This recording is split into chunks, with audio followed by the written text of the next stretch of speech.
Pleased to be joined by Juan Córdova, all the way from Concepcion, Chile. Thank you so much for taking the time to accommodate my request. Hi, Thomas. Thank you for the invitation. So let's talk about how it all began. You were discovered by Canucks Abroad on Twitter that you were eligible to play for Canada. And Peter Racco, who is now your agent, reached out to you in early 2017 to represent you. Is that correct? Yes, that's correct.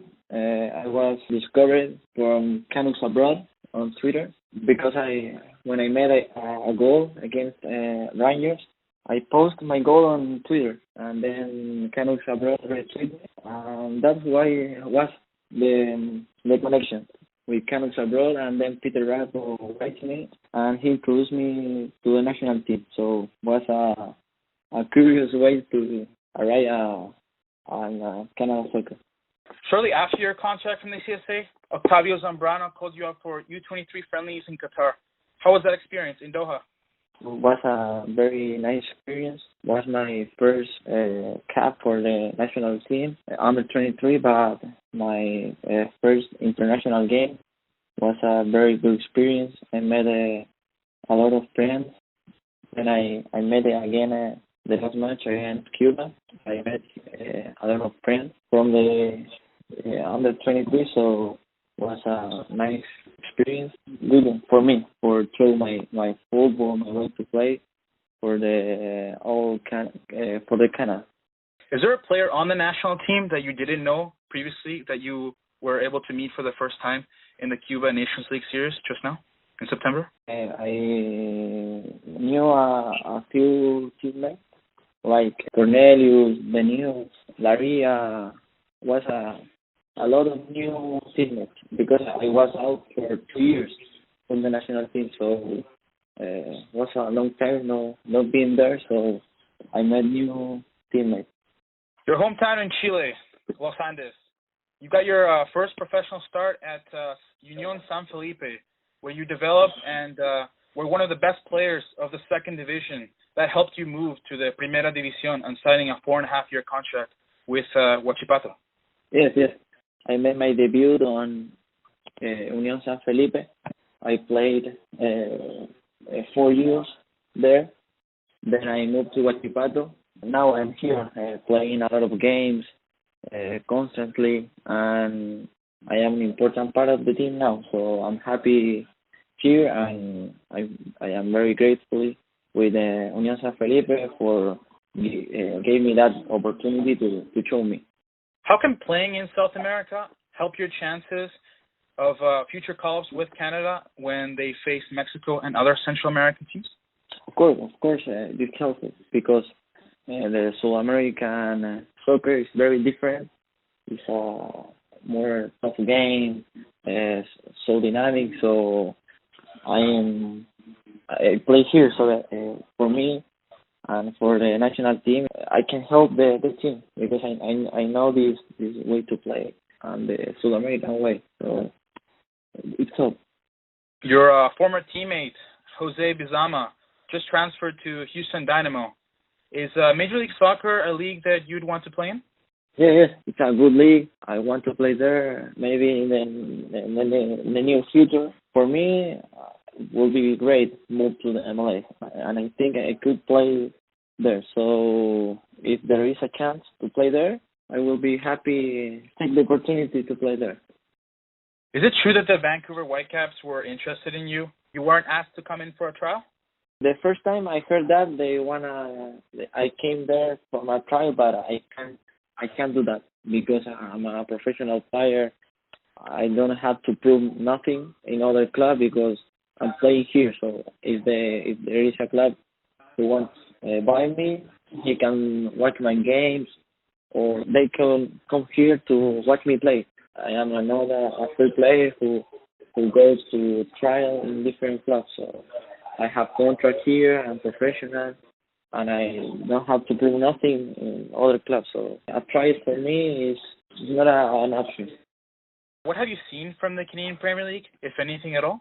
I didn't see non-game, but I speak with Diego Gutierrez, a Chilean guy who is playing there, and I have a few friends who I played before with they in the under 23, and they are saying it's a good league for be the first time. It's a good league, and I think it could be in the future a big league. In Chile, in a newspaper called El Gráfico, you said that it would be an interesting market to potentially try in the future. Yes, yes.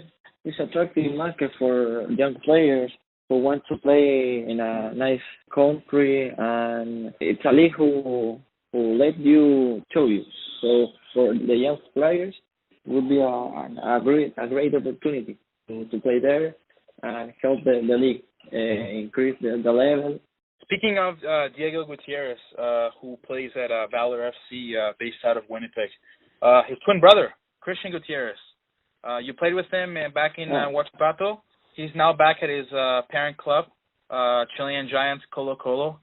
Do you think Christian at any point could commit to Canada?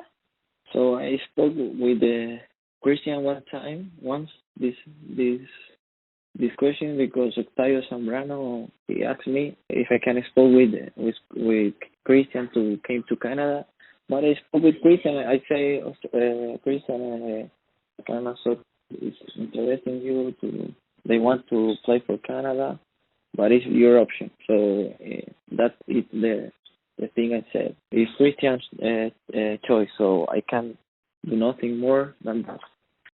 As a fellow Chilean myself, and many other people who probably didn't know that you spoke English. Actually, it was an interview with Maxim Crepeau, Marco Carducci, and Jonathan David at Footy Talk Live, hosted by Christian Jack, where I saw you speak English for the first time, and I saw that you spoke quite well. How did you learn English, and is your father the one that told you to try and learn more? I learned English for myself in the school the first time. Then I started watching TV series, movies on English and with the English subtitles. So that was helpful for me to learn English, and I took a course too. So how I learned English. So my English is not so good, but I can speak and I understand a lot. No, for sure. And the Canadian listeners right now listening to this interview appreciate your effort in trying to speak a language that you didn't grow up speaking at home. Yeah, of course. It's hard to me too, because in Chile, not many people speak English. So I made a great effort to learn it and speak it. So I can speak with nobody here. As I said before, in Chile, all the people speak, so and they are ashamed to speak. So I can practice when I go to the national team, or when I speak sometimes with my dad and a friend, with Peter, when I speak with Peter or my cousin. So that's the way I learn English, and I practice the English. For those who don't know, what's the quality of the Chilean league in comparison to other leagues? The Chilean league is a great league, high intensity. There are many players with a lot of technical conditions. Now there's a lot of teams with the same points. For sure, great teams are on the low part of the table, like Universidad de Chile. So it's a great league. I think the Chilean league are increasing its level years per year. It's a very good league. Many people watch the Chilean league, but I recommend watch because it's a good league. Many good players playing here. Under Zambrano, he gave you your first two senior caps, two friendlies, one against Curaçao and the other one against El Salvador, both coming on as a sub. How much did it mean to you to represent your adopted country and your family that lives in the Greater Toronto area? I am very grateful with Octavio because he gave me the opportunity to represent Canada, and I'm so happy to take this opportunity because it's a way to pay the father to Canada, of course in other way, because Canada gave the opportunity for my dad's family to find a job, stabilize in a new country. It's a way to pay the father. The only way is I said thank you to Octavio who gave me the first opportunity to represent Canada and to show my football. What's working with John Herdman been like? I know back in March of 2018 he called you up to the national team for a friendly in Murcia, Spain. versus New Zealand. You rejected that call-up because you had some important games coming up for your club. You were absent from the national team for a long period of time. How has John seen you, and what did he tell you this past 10 days as you guys were together in Canada and Cayman Islands in the Cuba game? I remember that first call from John. He wanted to come with me in that game against New Zealand, but I reject the call because we had an important game 2 days before that camp, so I am not going to be able to play, and then I travel, then I play because both matches was too close. So, but it was a big mistake for me because I passed the time. Well, it was a mistake because I should be go with the national team. Now I learned that, and always the national team call me, I will be able. We have to learn from the mistake, so I learned. So no more 2-year absences from the national team. No. Right back position is a position that there's a lot of competition. Marcus Godinho in Germany, Zach Balgelard at Montreal Impact, Richard Larrea at TFC. What do you have to do at your club to guarantee to be called up to the 23 for each nomination? So the first thing I have to do is play. I have to be playing all the games. I have to be playing in a great level. And now I am playing a great level. We are third in the Chilean competition now with my club, so that helps. That helps to me to be able to play. So now I'm fighting the position with 3 more players. They are playing MLS. So I have to do my best effort to be the one. My objective here is be the first right back from the national team, and I am working to get it. Juan, do you dream of being part of a World Cup squad in 2022 and 2026? Of course. That was it. I think it's the dream of all soccer players, play a World Cup and with your country. So for me, it's my big dream. But now, my biggest dream is qualify to Qatar 2022. That's my dream, to be in that World Cup, and then we will see if the next World Cup. But now we are focused as a team, and me like a player, to qualify this World Cup. For sure, take it one cycle at a time. Of course. One at a time, because you never know what happens next. So we have to focus now.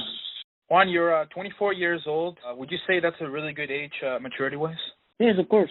I think in soccer you can get your best moment at different ages. All the players are different. Some players explode in a younger age, then they decrease the levels. I think now I am in a good moment, and every year I'm going to increase my level. I think my objective is I think I don't have roof, so I can increase my level every day. I work a lot to be the best. My dream is be the best right back on the world. So I work for that. In 2017 with Huachipato, you play around 600 minutes. In 2018, you played around 1,000 minutes. This year, you've already played 1,000 minutes. So would you say that's a step up in terms of getting more minutes, considering the Chilean League has 30 fixtures? Yes, of course. Every year I'm here. I'm playing more and more. And now I'm playing since the beginning of the tournament. I play all the games. It's great because that led me to move other club or made a big jump to a big club. That is what I want. So I have to play all the matches.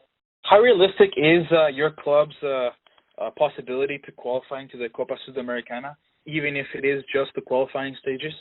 That's the objective as a team. Before it started the tournament, that was our objective, qualify to the Copa Sudamericana. But now we have chances to qualify to Libertadores because we are 1 point behind the second team. Why don't think in a big to qualify to Libertadores?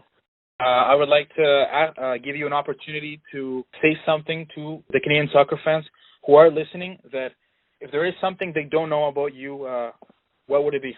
Well, so I am a Canadian, so I want to Canadian people recognize me as a Canadian, even not was born there, but I feel like Canadian, so I'm gonna do everything I can do to help Canada to qualify to the next World Cup and make history. That's what I want. I would like the all the Canadians support more us because we need all the Canadians in the next 15th of October against USA. We need the BMO full with all Canadian fans. Juan, thank you so much. We really appreciate it. Oh, no, thank you. Hi, I'm Juan Córdova, right back for Huachipato and the Canadian national team. Thank you for watching my interview and subscribe for more content like this.